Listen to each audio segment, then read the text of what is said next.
saying they're not even going to win 50 games. And I believe they were 69-93 last year. Not very good. But the Cincinnati Reds have improved their team by quite a bit this year. They don't look too bad either. I don't think they're going to be playoff caliber, but I think that they're about a season or two away from getting back into the postseason and being a team that could compete in the playoffs. The Cubs, I think they're going down. I don't think they're going up anymore. I think their days of glory are over as well.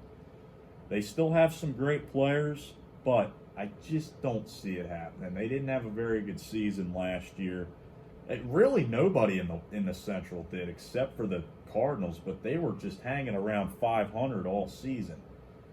Milwaukee, they don't look too bad either. If Christian Yelich stays healthy, I mean, he had a monster season last year before he was injured, and I think that was a big reason why Milwaukee maybe didn't win the wild card. Just think if they had Yelich in there. Could he have done something different? Definitely. So, St. Louis, though, I'm going with Haas. I think St. Louis they definitely repeat. They're repeating, but the Cardinals are always good. Yeah, historically. Even when they're not in the playoffs, historically, they're still close. Historically, they're the Yankees of the National League. I think so. They've got more pennants than anybody, more World Series than anyone in the National League. That's the way I look at it. Yeah, the Cardinals have the accolades as far as their historical success. They just don't have the national and worldwide appeal like the Yankees do, or like the Red Sox do, or other teams like the Cowboys or the Lakers or teams like of that nature. Like they don't reach like worldwide, but if you know the game of baseball, you know about the Cardinals. You know how good the Cardinals been since day one. Yeah, and I learned a lot of that actually. I went to St. Louis a few years ago, and I toured their stadium, toured Busch Stadium, and they had a Cardinals Hall of Fame in there with all this memorabilia. And I remember touring the stadium, and in like some of the nicer parts of the stadium, all these World Series trophies they had. I'm like, man, Phillies only got 2 of these, and they're showing these off like there's 10 of them. Yeah.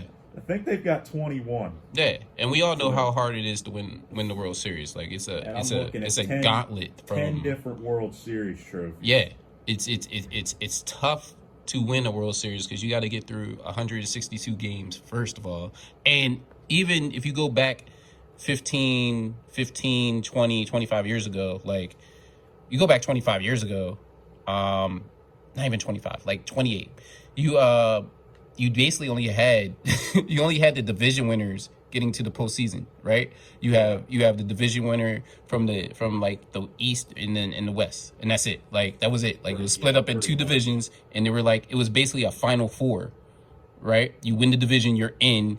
You play the ACL, the ALCS or the NLCS, and then World Series.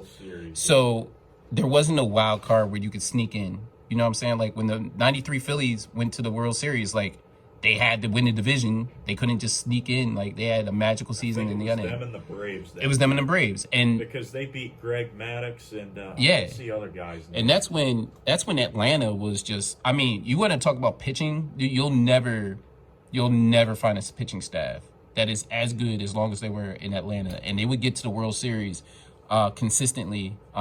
Came up short a bunch of times, finally broke through in 95.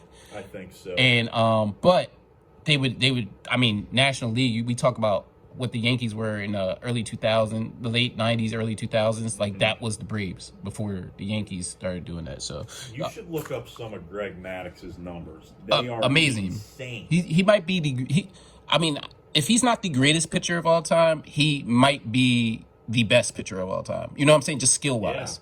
Because there's a difference between being the best and being the greatest. Greatest comes with the accolades that you acquire in your career, whether it's team success or individual success or a combination of both, right? This man's skill set, as far as pitching, is almost second to none. Of a straight professor, surgeon with the baseball, the way he would place his pitches and the way it took batters so many times to see him at bat to even try to figure out one of his pitches. You know what I'm saying? Like Greg Maddux was a demon, and that's what makes the '93 Phillies so remarkable. The way they were able to get to him in the postseason.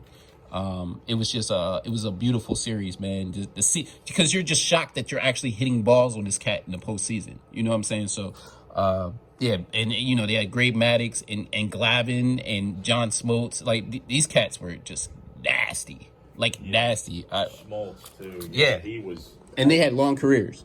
All of them, yeah.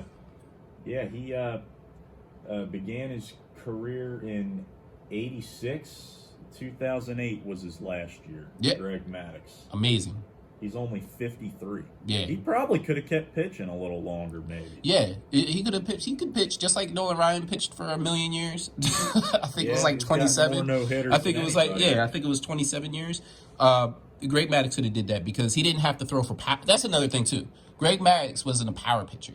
He was a straight. He was a strikeout pitcher. He was a straight professor, and just schooling cats. I think I read somewhere once that out of all, he didn't walk many batters at all, and I think more than a third of his walks were intentional walks. Yeah, they were more intentional than anything else. Like he can literally, he can get out. He got out of the jam and everything. He can get out of any jam. It was basically.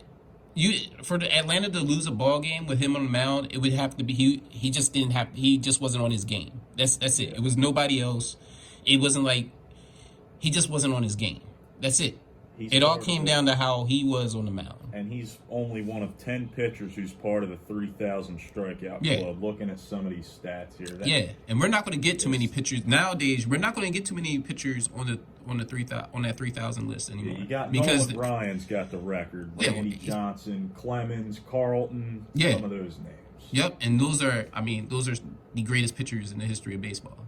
Like that's where Greg Maddux is. Yeah, and he has a World Series title, so it's not like there's no debate. Like it's hard to get a World Series title, man, and he has one. Yes, it looks like there's 15 of them. Oh, there ain't many. And it's not going to be 18. It's not going to be a lot of. It's not going to be a lot of pitchers that get added onto that list the way that pitchers come out the game so early now, right? They come out in the 5th inning, the 6th inning. Like those pitchers on that list have multiple complete games, right? Multiple. Aaron Nola doesn't even have one yet. And that's the era that we're in, right? Because the teams are looking at analytics too much, man. You just got to have a feel for the game, and then you need your horses, man. Like at the end of the day, in any sport, a great defense will always beat a great offense, right? Absolutely, it will always beat a great offense. And when you get down to the championship round in any sport, it's normally the team that has a better defense or that can get the stops. Defense wins championships. Yeah, and that's what it comes down to, because there's a sense of desperation when you get to a championship round, right? And one thing that teams can rely on is defense, right? So in baseball, you're looking at your pitcher. That's why we throw aces out in Game 7, right? Even if they're on 2-day or 3-day, right? Like, you know what I'm saying? Like, it doesn't matter. Yeah, you're gonna throw your ace out there. Anyone but Kershaw. You're gonna. I mean, he's just a different cat. Or Verlander. Yeah. Very good either. But you're gonna throw your ace out there. You're gonna throw your ace out there rather than throwing out somebody that's healthy, that's scheduled to pitch that night, right? That's 100% ready to go. You're gonna throw your ace out there because it comes down to defense. One of the best things I think the San Francisco Giants did was put Bumgarner in last few innings, right. Game 7, against the Red Sox. Or was it the Royals the first year? The Giants beat the Royals. What year was that? 2012, maybe. Is that when the Royals went? We gotta look it up. No, maybe it was 2013. Because they had But I remember them doing that, and that turned out to be one of the greatest things they did. He was only on a day or two of rest, and he came in and just shut the door. Yeah. So that's something we got to look up. So we'll go to the. Hey guys, what's up? I'm Em, and this is Sports Yack. So basically, we're going to be talking all sports all the time. Make sure you subscribe, comment, like, share, all that. We want to hear from you. We want to see you. We want to interact, and we're looking forward to everything. So tune in.